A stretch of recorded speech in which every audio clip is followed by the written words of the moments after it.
Зошто прераспределба на средства, а не ребаланс на буџет? Ваква одлука обично се носи во декември, а не во септември. Сега требаше да се случи ребаланс за кој деловнички ќе мора да поминат 20 дена. Вака во 4-5 дена се прави прераспределба без можност за вистинска транспарентност и дебата. Владата вели дека ова е прераспределба за повисоки плати и пензии. Дали? Јас велам дека ова е прераспределба за продолжување со тендерите во 4 очи. Зошто? Погледнете кај Министерството за внатрешни работи.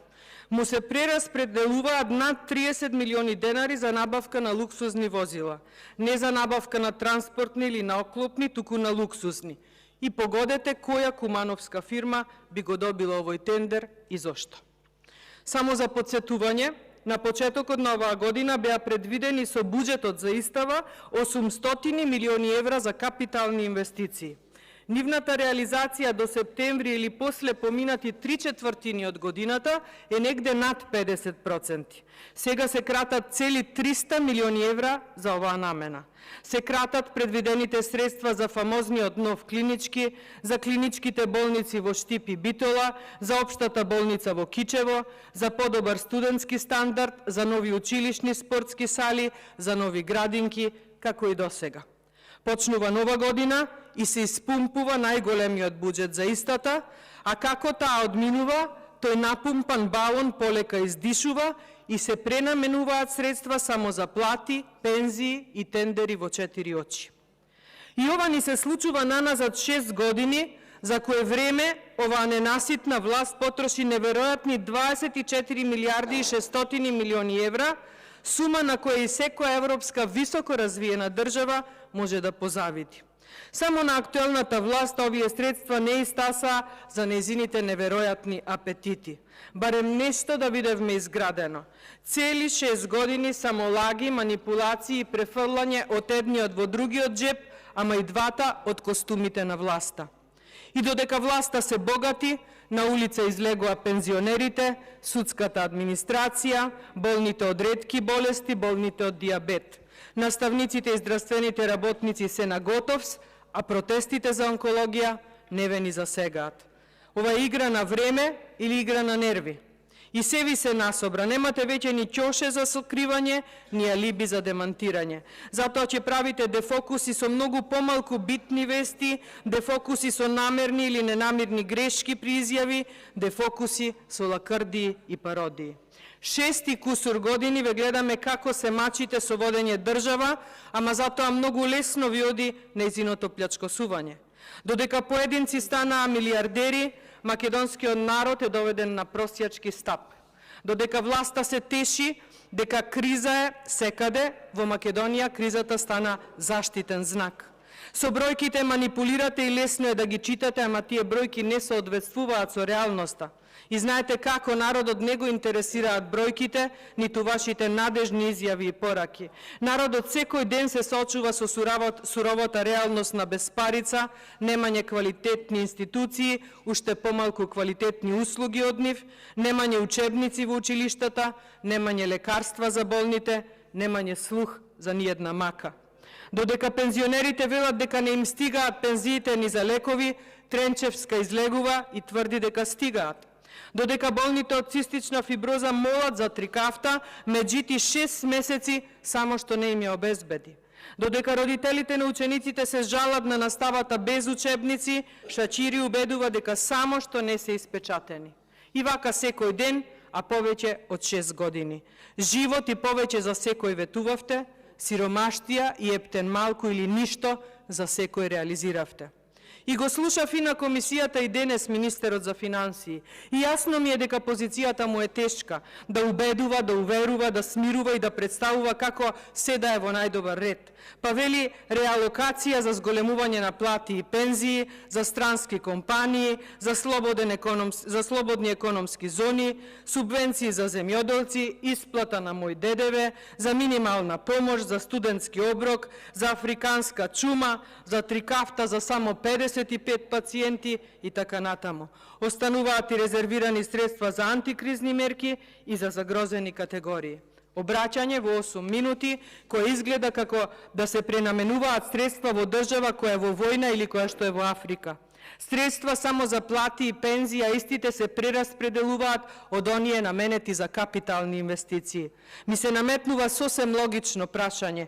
Кога конечно оваа влада ќе започне барем еден капитален проект за да се увери како е можно реално да се зголемат платите, да се зголеми процентот на вработени и да се зголеми БДП-то? Кога? И нема време или времето истече. И зошто? Затоа што полесно беше да се позајмувате и да се договорувате за проценти од тендерите склучени во 4 очи, а не да работите. Брз профит, но и брза пропаст, но не ваша, туку на Македонија.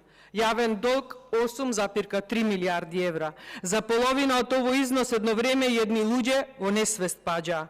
Следува задолжување од 300 милиони евра. И тоа е повторно само за плати и за пензии, не за капитални инвестиции. За оваа власт немаат приоритет капиталните инвестиции. За оваа власт приоритет е готовината, навистина готовански.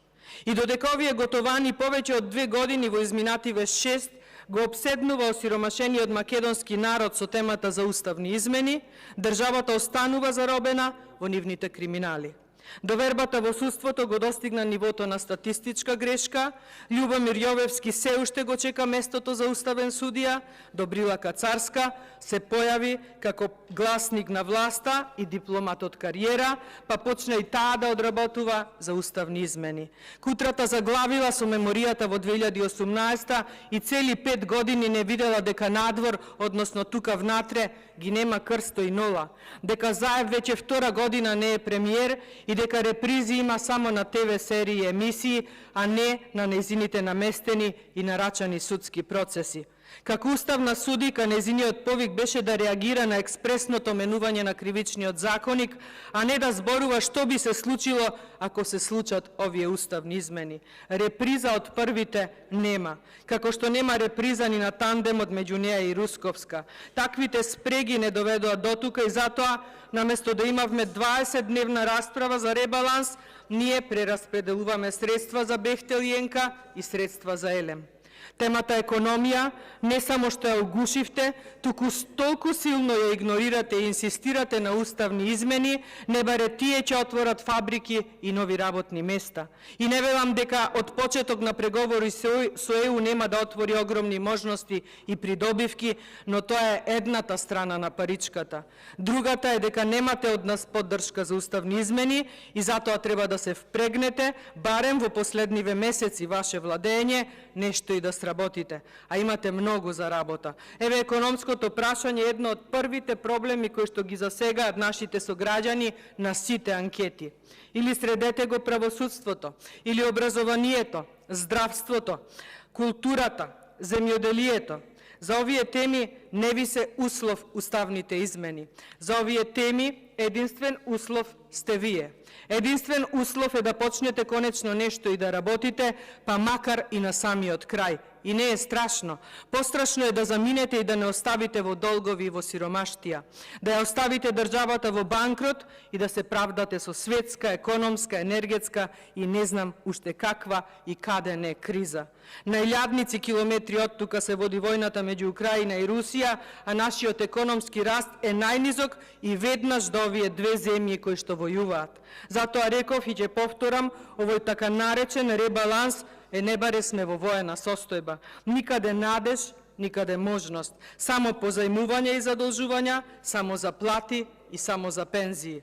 Единствена надеж е да се освестите и да се разбудите од 6-годишната мимикрија. Се криевте позади ковидот, се криевте позади светските кризи, позади изборите, се криете и позади уставните измени. Сите завеси ви се паднати, веќе нема од што да се криете и да се правдате за овој економски крах. Може би и сами од себе ќе пробате да се криете. Може би и ќе ви успее, отинели вие можевте многу. За жал, можевте, ама сосема ја утнавте. Ви благодарам за вниманието. Има збор